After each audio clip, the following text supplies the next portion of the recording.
Assalamualaikum warahmatullahi wabarakatuh. Bismillahirrahmanirrahim.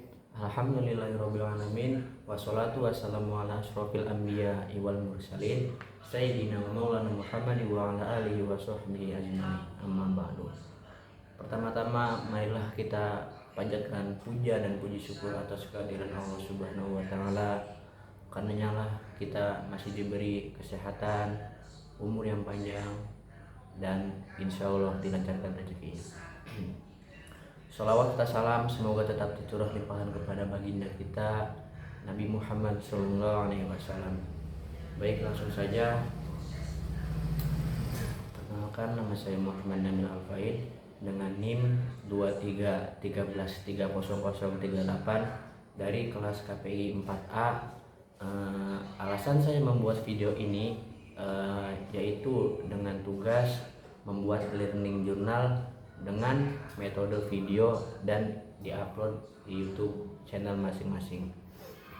Nah, untuk pertemuan minggu kemarin, tepatnya pada pertemuan pertama itu Bapak Adi ya, beliau menerangkan sedikit tentang RPS atau kontrak perkuliahan kita pada pertemuan semester 4 kali ini. Nah, diantaranya yaitu untuk absensi kurang lebih minimal harus 75% atau 11 kali pertemuan ya. Nah, untuk pertemuannya itu kurang lebih ada 16 dikurangi dengan UTS 1 pertemuan dan UAS 1 pertemuan, berarti kurang lebih pertemuan kontrak belajar itu ada 14. Nah, syarat minimal untuk mengikuti UTS maupun UAS tidak lain tidak bukan minimal harus memiliki absen 75% atau dan membuat video learning journal sama dengan ketentuan absen. Nah, sedikit profil tentang Bapak Adi Kusuma ini. Nah, beliau itu seorang praktisi penyiaran di Banten, maupun di media cetak, swasta ataupun sebagainya. Aktif mulai dari 2010 hingga sampai saat ini. Nah, beliau juga ini ya, salah satu dosen dari KPI tepatnya di Fakultas Dakwah UIN SMH Banten. Beliau masuk UIN itu kurang lebih pada sekitar tahun 2020 hingga sampai saat ini. Nah, pada pertemuan minggu pertama kemarin, Bapak Adi itu sedikit menanyakan ya kepada kita semua, tepatnya di kelas KPI 4A itu tentang perihal pengertian atau definisi dari KPI.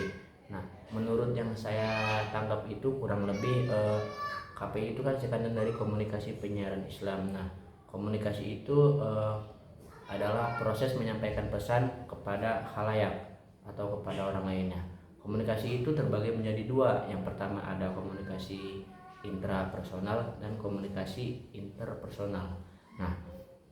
Nah, kalau komunikasi intrapersonal itu komunikasi yang terjadi pada pikiran sendiri maupun diri sendiri. Nah, bisa juga kayak kita berkomunikasi dengan Sang Pencipta seperti ketika kita sedang berdoa maupun ibadah yang lainnya.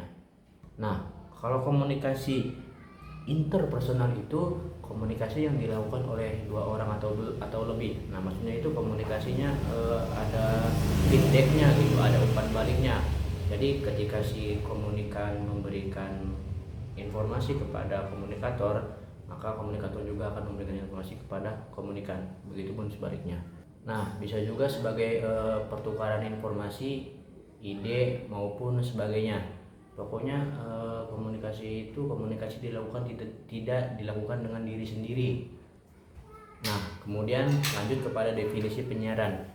Definisi penyiaran itu kurang lebih yang saya tangkap adalah proses penerimaan pesan atau menyampaikan pesan yang diterima secara langsung melalui gelombang elektromagnetik dan diterima secara serentak oleh masyarakat atau khalayak sekitar.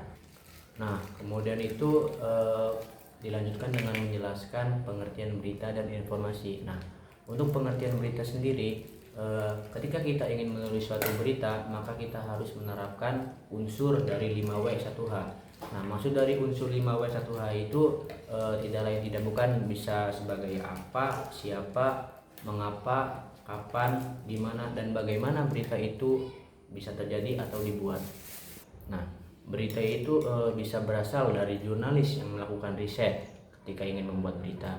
Nah, sedangkan informasi itu sumbernya bisa dari mana saja, seperti bisa dari artikel ilmiah atau yang lebih gampangnya dari percakapan sehari-hari. Nah, ketika mendapatkan informasi itu tidak selalu itu bisa di mana saja, bisa dari ketika kita mendengarkan percakapan dari seseorang maupun sebagainya. Nah, mungkin untuk video pertama saya kali ini dicukupkan saja. Kurang lebihnya saya mohon maaf ya. Assalamualaikum warahmatullahi wabarakatuh.